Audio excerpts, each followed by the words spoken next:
नमस्कार। आज इस चर्चा में हम एक ऐसे मुद्दे पर बात करने वाले हैं जहां अंतर्राष्ट्रीय राजनीति और कला एक दूसरे से सीधे टकरा गए हैं। दुनिया के सबसे प्रतिष्ठित आर्ट एग्जीबिशंस में से एक वेनिस बिएनाले इस वक्त एक ऐतिहासिक संकट से गुजर रहा है। सोचिए, उद्घाटन से सिर्फ 9 दिन पहले एक ऐसा फैसला आता है जिसने पूरी आर्ट वर्ल्ड को हिलाकर रख दिया। हुआ ये कि ठीक उद्घाटन से पहले पूरी की पूरी जूरी ने ही इस्तीफा दे दिया। उनका स्टेटमेंट बहुत साफ था। उन्होंने तय किया कि वो उन देशों की कला को पुरस्कार के लिए शामिल ही नहीं करेंगे जिन्हें मानवता के खिलाफ अपराधों का दोषी माना जा रहा है। यहाँ उनका इशारा खास तौर पर रशिया और इसराइल की तरफ था। किसी इतने बड़े आर्ट फेस्टिवल में अचानक मुख्य निर्णायक ही गायब हो जाएं, ये अपने आप में एक बहुत बड़ी बात है। आइए सबसे पहले देखते हैं कि जूरी के इस अचानक इस्तीफे का तुरंत असर क्या हुआ। इस वॉकआउट का सबसे बड़ा नतीजा ये निकला कि 9 मई को होने वाली पूरी की पूरी अवार्ड सेरेमनी रद्द कर दी गई। ऑर्गेनाइजर्स को तुरंत एक इमरजेंसी सॉल्यूशन निकालना पड़ा। अब जो काम एक्सपर्ट जूरी करने वाली थी, उसका पूरा जिम्मा वहां आने वाले दर्शकों के हवाले कर दिया गया है। यानी अब विजिटर्स खुद वोट देकर तय करेंगे कि उन्हें कौन सा नेशनल पवेलियन सबसे ज्यादा पसंद आया। अब थोड़ा पीछे चलते हैं और देखते हैं कि आर्ट और इन ग्लोबल कॉन्फ्लिक्ट्स के बीच ये तनाव आखिर इस हद तक पहुंचा कैसे। ये सब अचानक एक दिन में नहीं हुआ है। पिछले 4 सालों की टाइमलाइन पर नजर डालें तो टेंशन्स लगातार बढ़ी हैं। 2022 में जब रशिया यूक्रेन युद्ध शुरू हुआ था, तब रशियन कलाकारों ने ही विरोध जताते हुए अपना पवेलियन खाली छोड़ दिया था। फिर 2024 में रशिया ने वो जगह बोलिविया को सौंप दी। लेकिन कहानी में असली ट्विस्ट आया अप्रैल 2026 में, जब यूरोपियन यूनियन ने रशिया की वापसी पर एक मैसिव ग्रांट वापस ले ली, और इसी के चलते मई 2026 में पूरी जूरी ने इस्तीफा दे दिया। 2 मिलियन यूरोज, ये सच में कोई छोटी रकम नहीं है। यूरोपियन यूनियन ने अचानक इतनी बड़ी फंडिंग रोक दी, ये कहते हुए कि मॉस्को का इस इवेंट में वापस आना नैतिक रूप से गलत है।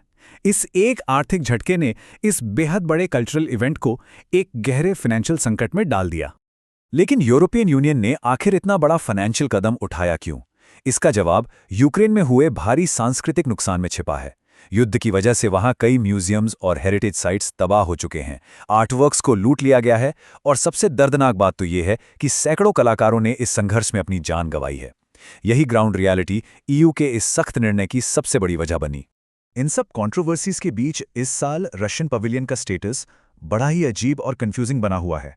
वहां the tree is rooted in the sky नाम की एक साउंड परफॉर्मेंस आयोजित होने वाली है, लेकिन रिपोर्ट्स बताती हैं कि वहां आम जनता की एंट्री पर शायद रोक लगाई जा सकती है।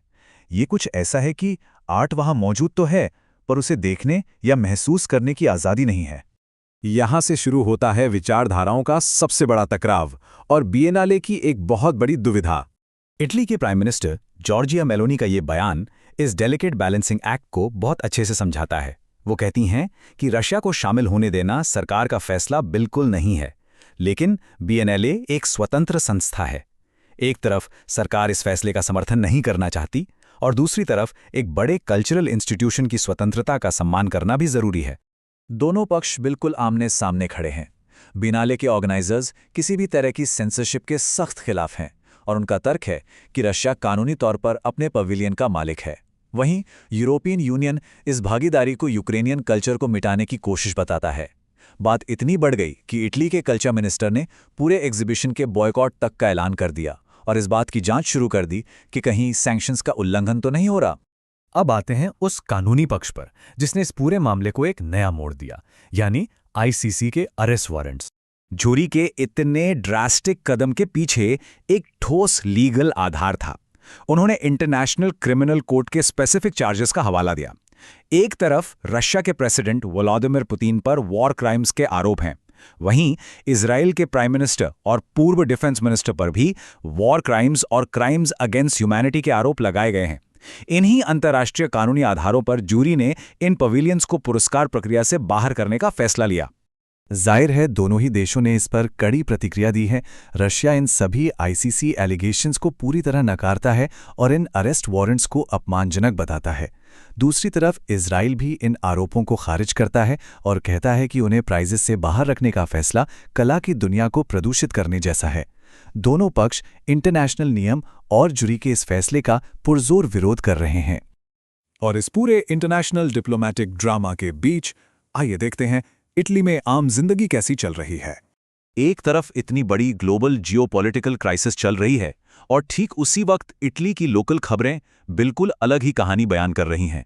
सोचिए, 100 शेफ्स ने मिलकर दुनिया का सबसे लंबा टीरामिसू बनाने का रिकॉर्ड तोड़ दिया। नेपल्स में बैंक लुटेरे 25 लोगों को हॉस्टेज बनाकर अंडरग्राउंड सीवर्स के रास्ते फरार हो गए। एक नेशनल पार्क में 18 भेड़ियों को जहर दिए जाने की आशंका है। उधर वेनिस ओपेरा हाउस ने नेपोटिज्म के चक्कर में एक डायरेक्टर को निकाल दिया और एक पुराने बुंगा बुंगा स्कैंडल में एक्स शोगल को माफी मिल गई। बड़ी इंटरनेशनल मुद्दों के बीच आम जिंदगी की ये अजीब रफ्तार वाकई हैरान करती है।